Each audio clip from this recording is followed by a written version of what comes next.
Vamos dar continuidade ao nosso estudo de funções quadráticas. Já que na aula passada nós apenas vimos o conceito do que é uma função quadrática. E nessa aula de hoje vamos falar sobre o gráfico da função quadrática.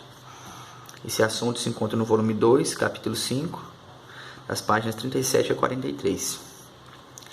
Assim como a gente já estudou lá na função do primeiro grau, o gráfico da função quadrática sempre será uma parábola, uma curva, enquanto que a do primeiro grau era uma reta. E nós vamos entender o comportamento dessa parábola, porque dependendo de valores, parâmetros dentro da nossa função, o comportamento dessa parábola ele modifica. Então vamos lá. A princípio, eu vou mostrar para vocês uma forma da gente determinar o gráfico de uma função de segundo grau por meio da tabela que a gente utilizava na função de primeiro grau. Então, olha só. Como exemplo, eu adotei essa função. Lembrando que o y é o f de x, tá? Então, y é igual a x ao quadrado menos 4 mais 3. Então, essa é a minha função exemplo. Aí eu vou jogar valores, vou sugerir valores, para x, e nós vamos encontrar os valores de y e montar essa tabela. A partir daqui a gente consegue construir o nosso gráfico, a nossa parábola. Então vamos lá. Então esses valores de x, como eu já disse para vocês anteriormente, nós que adotamos, sugerimos, Então assim, aqui eles já foram bem escolhidos, porque nós vamos formar a parábola, o desenho certinho. Os dois lados da parábola vai ter o mesmo formato, tá? Então, olha só. Primeiro o valor de x é menos 1. Então, substituindo o valor de x menos 1 aqui no x, fica menos 1 ao quadrado. Aqui vai ficar menos 4 vezes x, vai ficar menos 4 vezes menos 1 mais o 3. Então, resolvendo isso, eu tenho 8, Porque menos 1 ao quadrado vai dar 1.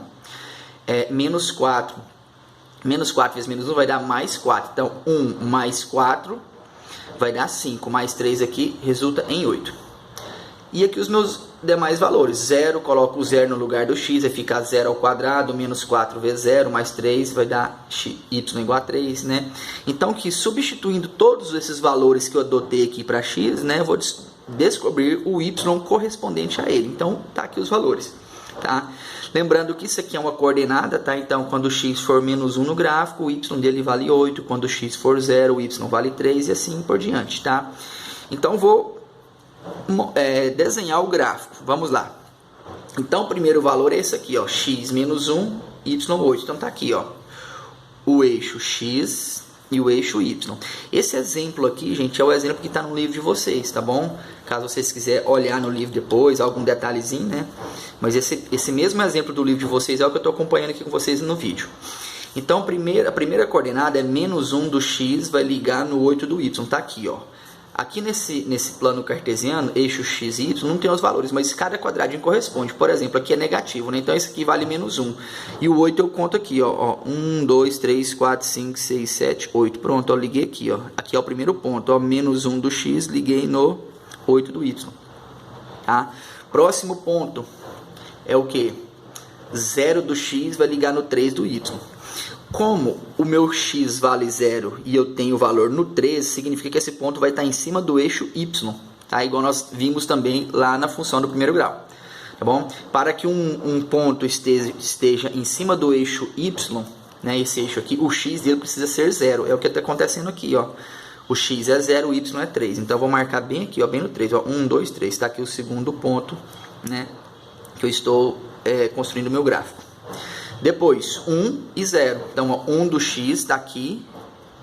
Ligo no 0, 1 do x está aqui, no 0 do y, então vai ficar nesse ponto. O outro ponto é 2 e menos 1. Está aqui, ó, 2 do x no menos 1 do y. Bem nesse ponto aqui, ó. Depois, 3 e 0. É aqui, ó, 3 do x liga no 0 do y.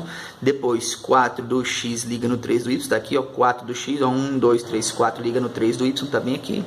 E por último, é 5 do x liga no 8 do y. É esse ponto aqui. Pronto, então já está aqui a parábola desenhada passando por esses pontos aqui. Tá? Aqui a parábola desenhada passando por esses pontos. Pronto.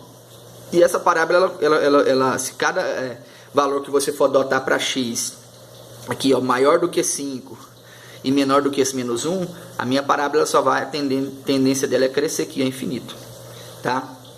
Olha só, aqui eu mostrei para vocês na tabela. Caso algum exercício aparecer para vocês desenhar o gráfico da função quadrática por meio da tabela, essa é a forma, tá bom? Você vai sugerir valores para x e substituir na função e descobrir o y correspondente a ele.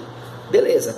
Só que, às vezes, dependendo dos valores que você adotar para x aqui, você não consegue formar a parábola certinho como está aqui, tá bom? Então, assim, não é muito aconselhável, não é muito usual a gente formar gráfico da função quadrática por meio da tabela, mas aqui você já sabe como que funciona. A parábola, nesse exemplo, eu tenho uma parábola com a concavidade, certo, voltada para cima, ou poderia ter a minha parábola assim, ó, a concavidade para baixo, né? Eu tenho essas duas situações, tá? Então vamos lá. Como que eu vou saber se a minha parábola tem concavidade voltada para cima ou ela tem concavidade voltada para baixo? Olha só aqui, ó, essa daqui, ó, concavidade voltada para cima, né? Aqui está o vértice, esse ponto aqui da parábola, onde ele muda, está descendo, ele passa a subir, né? Então aqui é o vértice da minha parábola, tá? Aqui eu tenho uma parábola com a concavidade voltada para baixo, né? Tem um vértice aqui em cima, né? Bom, como eu sei que a minha parábola vai ter concavidade voltada para cima ou voltada para baixo? Você vai observar o coeficiente A. Tá vendo aqui o coeficiente A, o termo que multiplica o x ao quadrado, que nós vimos na aula anterior? Se ele for positivo, a concavidade é voltada para cima. Se ele for negativo, a concavidade é voltada para baixo. Nesse caso aqui, o meu coeficiente A é 1 positivo, então a concavidade é voltada para cima. Tanto é que o meu gráfico realmente ficou com a concavidade voltada para cima aqui no exemplo. Tá bom? Então tá aí. Então, ó, A maior do que zero, ou seja, A positivo, concavidade voltada para cima. A menor do que zero, ou seja, o A negativo, concavidade voltada para baixo. Bom, que eu escrevi para vocês aqui, né, só para reforçar. Normalmente a gente vai desenhar o gráfico de uma função quadrática, a gente faz o esboço dele. O que é o esboço do gráfico da função quadrática? É a gente encontrar pontos importantes no gráfico, que a partir deles a gente já define esse gráfico, tá? E assim, definimos ele de forma perfeita, não é um gráfico incompleto só com a parte dele, não, a gente consegue definir o gráfico formando a parábola por completo, tá? Então, quem são esses pontos importantes? Vamos lá. Primeiro, é o ponto onde o gráfico vai interceptar o eixo y, tá? Esse aqui, ó, que é o ponto onde o gráfico vai interceptar o eixo y. É o primeiro ponto importante para me desenhar o gráfico. Segundo ponto, ou melhor, segundo e terceiro ponto, porque esse aqui na verdade são dois pontos que eu vou encontrar, que é o que? Os pontos de interseção com o eixo x. Como o meu gráfico é uma parábola, tá vendo que ela vai cortar o eixo x em dois pontos, aqui e aqui, ó, porque ela vai formar assim a parábola, né? Ou poderia ser a parábola com concavidade voltada para baixo, o eixo x estaria aqui, ó, ele também cortaria em dois pontos. Então, a princípio, vamos entender dessa forma, que ele corta em dois pontos. Porque existem situações onde ele vai apenas encostar ou não vai tocar no eixo x, mas isso fica mais para frente, para vocês entenderem o que é isso. Vamos entender primeiramente que o nosso gráfico vai cortar o eixo x em dois pontos. Então tá aqui, ó. Essa minha parábola aqui está com a concavidade voltada para cima. Poderia estar para baixo, não tem problema. Mas, olha só, cortou o eixo x aqui e aqui, né? A gente chama de x1, x2, tá? Esses valores onde ela corta o eixo x também é conhecido como zero da função. Que é o quê? Esse ponto aqui não cortou o eixo x, o y dele vale zero, ou seja, a função é o y, então o y vale zero. Então por isso que é chamado zero da função, é onde o y vai ser zero. Aonde? Nesse ponto aqui, quando o x tem esse valor, o y é zero. E nesse ponto aqui, quando o x tem esse valor, o y também vai ser zero. Por isso que é chamado de zeros da função, tá bom? Também é chamado de raízes da função. Daqui a pouco nós vamos comentar sobre isso. E o último ponto é o vértice, porque o vértice você vai indicar o que? Aonde a sua concavidade ela vem descendo, chegou no vértice, ela parou de descer, ela vai passar a subir. Nesse caso dessa minha concavidade voltada para cima, né? Então o vértice, ele é chamado de ponto de inflexão, é a mudança. né? Onde a minha parábola está diminuindo, chega um ponto que ela vai passar a crescer, ó, que agora vai começar a crescer, ó, vai aumentar. Então, assim, o vértice é o ponto de mudança do parábola. Se está crescendo, vai passar a diminuir. Se estiver diminuindo, vai passar a crescer. Tá bom? Então, são esses três pontos importantes, que é o quê? O ponto onde intercepta o eixo Y, os pontos onde intercepta o eixo X e o vértice da parábola. Então, vamos lá, vamos encontrar, como fazer para encontrar cada um. Primeiro, o ponto que intercepta o eixo Y, quando isso acontece, quer dizer que o meu X vale zero. Então, se for dado, por exemplo, está aqui a minha função, foi dada a função. Como eu vou fazer para descobrir o ponto onde ela intercepta o eixo Y? Né? O que eu vou fazer? Eu vou zerar todos os meus X. O X vale zero. Então, eu coloco 0 aqui e 0 aqui. Então, fica o quê? 0 ao quadrado menos 4 vezes 0 mais 3. Ou seja, não é nem necessário você refazer isso. Sabe por quê? Basta você olhar simplesmente o coeficiente C. O coeficiente C da função quadrática. Ela sempre vai ser o ponto onde vai interceptar o eixo Y, tá? Porque você vai zerar isso e isso, vai sobrar somente o coeficiente C. Porque o coeficiente A tem X nele. X ao quadrado. O coeficiente B tem X nele. Então você vai zerar o X, o coeficiente A e o B vai tudo zerar. O que vai restar? Somente o coeficiente C. Tá? Então basta você olhar o coeficiente C para você descobrir o ponto onde vai cortar o eixo Y. Tá aqui, resolvendo, Aí você calcula f de 0, ou seja, você vai colocar 0 nos valores em x, não é? Vai ficar f de 0 igual a 3. Então, quando x for 0, o y vai ser 3. Não precisa fazer essa conta, basta você só observar o coeficiente C. Pronto, nesse caso aqui ele é mais 3, né? Então o y, onde vai cortar o eixo y vai ser no 3. Pronto, então ponto de interseção com o eixo y, basta você olhar o coeficiente C na sua função. Não tem cálculo, tá bom? Segundo, pontos de interseção com o eixo x. A gente já encontra os dois de uma vez só, tá? Como que a gente encontra ele? Zero da função, né? Que são os pontos onde vai cortar o eixo x, ou também conhecido como raiz da função. Então, é encontrado aplicando a fórmula de Bhaskara, tá? Então, a famosa fórmula de Bhaskara que vocês aprenderam ela o ano passado, no nono ano, vamos continuar aqui agora nesse estudo de função. Olha só, tá aqui o mesmo exemplo, né? Mesmo exemplo aqui, eu vou descobrir os pontos onde a minha função vai cortar o eixo x. Então, coeficiente, na minha função, coeficiente A, B e C, tá aqui, 1 menos 4, 3. Primeiramente, eu jogo na fórmula do delta, né? Porque tem o delta aqui na minha fórmula de Bhaskara. Algumas pessoas já gostam de jogar o valor de delta na fórmula de Bhaskara. Eu aconselho muito, porque quando você calcula o delta, você tem situações onde você sabe se vai ter x ou não apenas calculando o delta. Então, se você jogar a fórmula de delta já na fórmula de Bhaskara aqui, que é essa daqui, você vai chegar a um ponto que você vai travar a sua fórmula e você não vai finalizar ela, tá bom? Então, eu particularmente prefiro calcular primeiramente o delta. Tá bom? Que aí eu sei se o meu delta vai dar positivo, negativo ou zero, aí eu vou saber se tem x ou não, tá bom? Mas isso é um caso à parte que nós vamos detalhar mais na frente. Então olha só, substituindo, o b ao quadrado vai ficar menos 4 ao quadrado, menos 4 vezes 1 vezes 3, resolvendo isso aqui, calculei meu delta sendo 4, né? Então continuando, né, vou jogar agora na forma de Bhaskara, tá? Tá aqui, forma de Bhaskara. O nosso B vale menos 4, o delta, acabei de calcular ele, né, mais ou menos, né, o delta que é 4, embaixo 2 vezes A, o A vale 1, vai ficar 2 vezes 1. Resolvendo isso aqui vai ficar o quê? Aqui vai ficar positivo, né, lembrando que é menos o B, então é menos o B que é menos 4, então fica positivo. Raiz quadrada do 4 é 2, então vai ficar 4 mais ou menos 2 sobre 2. Aí eu vou calcular os dois valores. Como? Primeiro eu resolvo isso aqui, né, com o mais, né, eu acho o primeiro x, e depois eu resolvo isso aqui com o menos, eu acho o segundo x, tá? x1, x2, algumas pessoas trabalham com x', x2 linhas, né? Mas é só para diferenciar um x do outro.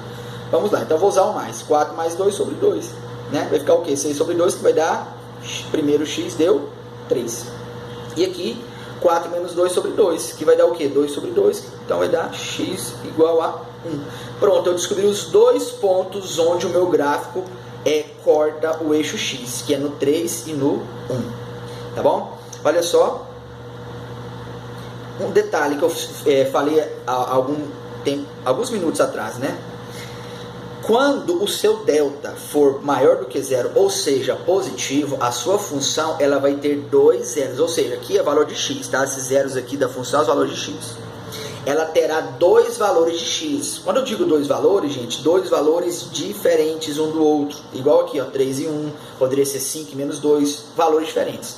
Quando o seu delta for igual a zero, a sua função vai ter um único valor de x, tá? Ele vai ter só um, ele não vai ter dois valores diferentes, vai ser apenas um valor. E quando o delta calculado lá atrás for negativo, ou seja, menor do que zero, a sua função não terá valor de x. Sabe o que vai acontecer? Isso aqui, ó. Você tem aqui, ó, o eixo x e o eixo y, né? Aí você pensa, então quer dizer que não tem gráfico? Tem sim, mas vai acontecer isso, ó. O gráfico vai fazer assim, ele não vai encostar no eixo x. Pode ser aqui por baixo, por cima, né? Ou então poderia ser aqui por baixo, não encosta no eixo x.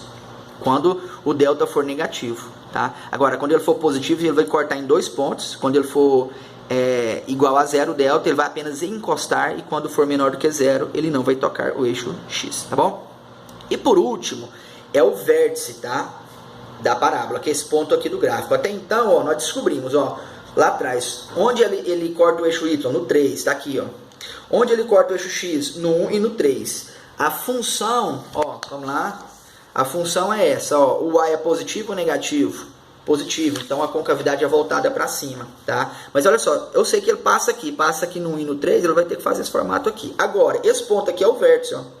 É o vértice. E agora, como que eu faço para descobrir o vértice? O estudo para descobrir o vértice da parábola, ele é uma coordenada, na verdade. Você acha aqui, ó, em x e em y.